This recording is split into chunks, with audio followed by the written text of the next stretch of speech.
என் நெஞ்சில் குடியிருக்கும்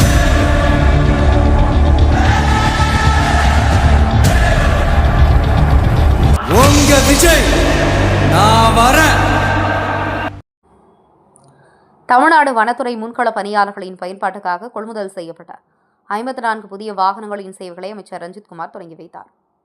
ஜப்பான் பன்னாட்டு கூட்டுறவு முகமை நிதி உதவியுடன் செயல்படுத்தப்படும் காலநிலை மாற்றத்திற்கான தமிழ்நாடு உயிர்ப்பன்மை பாதுகாப்பு மற்றும் பசுமையாக்குதல் திட்டத்தின் கீழ் மாநிலம் முழுவதும் தமிழ்நாடு வனத்துறை களமுன் பணியாளர்கள் மற்றும் உயிர்ப்பன்மை பாதுகாப்பு நடவடிக்கைகள் மேற்கொள்வதில் வலு சேர்க்கும் நோக்கில் 3,91,00,000 மதிப்பில் வாகனங்கள் அரசு சார்பில் கொள்முதல் செய்யப்பட்டது.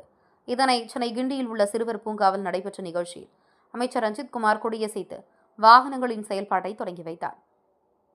முன்னதாக வனவிலங்கு வேட்டைகள், சட்டவிரோத நில ஆக்கிரமிப்புகள் மற்றும் மனித விலங்கு மோதல்களை தடுப்பதற்காக தமிழ்நாடு வனத்துறைக்கு 250 நவீன ஆயுதங்கள் கொள்முதல் செய்யப்பட்டு களப்பணியாளர்களுக்கு வழங்கப்பட்டது.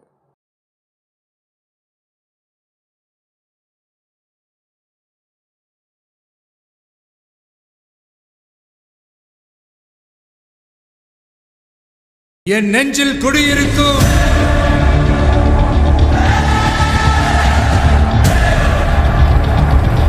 உங்க விஜய் நான் வர.